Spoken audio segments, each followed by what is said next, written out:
Hello friends, welcome back to our channel. இது உங்கள் channel Pragya குட்டி விலாக்ஸ். இன்னைக்கு ஒரு புட்டி எல்லாரும் வாங்க.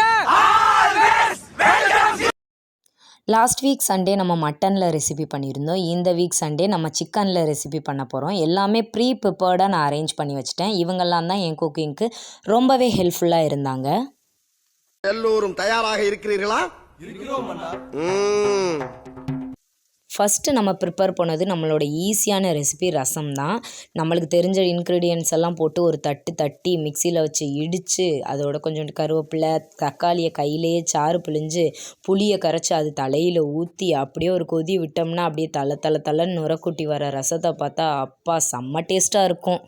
நம்ம நெக்ஸ்ட்டு செய்ய போகிறது ஒரு சிக்கன் 65 தான். ஆக்சுவலாக இரும்பு கடாயை வச்சு அதில் எண்ணெயை ஊற்றிட்டு நம்ம பெரட்டி வச்சுருந்த சிக்கனெல்லாம் எடுத்து ஒன்று ஒன்றா போட்டு நல்லா மொறுன்னு வர்ற அளவுக்கு முருகலாக வச்சுருந்தோம்னா கடையில் இருக்க சிக்கனை விட நம்ம வீட்டில் செய்கிறது அவ்வளோ அல்டிமேட்டாக இருக்கும். குழந்தைங்களும் இடையிலேயே தூக்கிட்டு போயிட்டாங்க. அன்னைக்கு உண்மையிலே எனக்கு ஒரே சோதனை தான். இங்க படுத்துற நிமிஷம்னால தாங்க முடியலையே, தலை வலிக்குதே.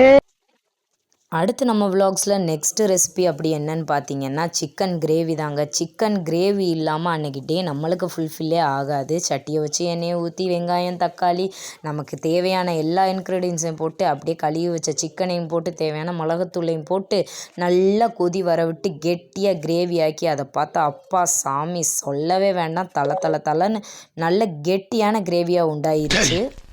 நான் செவனே தானா போய்க்கிருந்தேன், யார் வம்பு தும்புக்காச்சும் போனனா. நெக்ஸ்ட்டு நம்மளோட கிங் ஆஃப் த ரெசிபி என்ன அப்படின்னு பார்த்தீங்கன்னா இந்த பிரியாணி தாங்க. நான் வட்டம் இந்த பிரியாணியை வச்சு செஞ்சாலே உண்மையிலே ரெசிபி சொதப்பும். வட்டம் நான் செஞ்சுட்டு நானே ஃபீட்பேக் என்ன கொடுப்பேன்னா வேணாம் இந்த பிரியாணி இனிமேல் செய்யக்கூடாது, இதுவே லாஸ்ட்டாக இருக்கணும், அதுக்கப்புறம் நம்ம கடையிலே வாங்கி சாப்பிட்டுக்கலாம் அப்படின்னு சொல்லலாம். அப்படியே ஓயாமல் சொல்லிக்கிட்டே இருப்பேன். இந்த தடவை என்ன தான் அது நம்மளை பண்ணுது, ஒரு தடவை தான் ட்ரை பண்ணி பார்த்தேங்க. உண்மையிலே பிரியாணி டாப்பு டக்கரு. அந்த அரிசியும் உடையாமல் சிக்கனும் கரையாமல் அப்படியே தலைன்னு வந்துருந்துச்சு.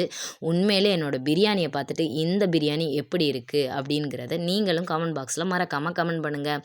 இந்த வீக் சண்டே நீங்கள் என்ன சமையல் பண்ணீங்கன்னு என் கூட ஷேர் பண்ணுங்கள். என்னை வச்சு ஒன்றும் காமெடி பண்ணலையே. சண்டே என்னோடய சமையல் என்னெல்லாம் பிடிச்சிருந்துச்சின்னு கமெண்ட் பாக்ஸில் மறக்காமல் கமெண்ட் பண்ணுங்கள். Biryani, chicken gravy, white rice, rasam, list ரொம்ப பெருசாகவே போய்கிட்டு இருக்கு அப்படின்னு நினைக்கலாம். இதில் உங்களுக்கு எந்த ரெசிபி நான் செஞ்சதில் பிடிச்சிருந்துச்சி, என் வீடியோ பிடிச்சிருந்துச்சின்னா மறக்காமல் நம்ம சேனலையும் சப்ஸ்கிரைப் பண்ணிவிட்டு பக்கத்துலேயே இருக்க பெல் ஐக்கானையும் டச் பண்ணிடுங்க. நம்மளோட நோட்டிஃபிகேஷன் உங்களுக்கு வந்துக்கிட்டே இருக்கும். இது போன்ற ரெசிபி விலாகையும் சண்டே விலாகையும் மறக்காமல் நம்ம சேனலில் பார்த்துக்கிட்டே இருங்க.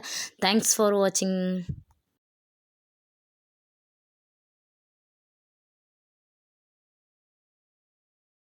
இன்னைக்கு ஒரு புட்டி எல்லாரும் வாங்க.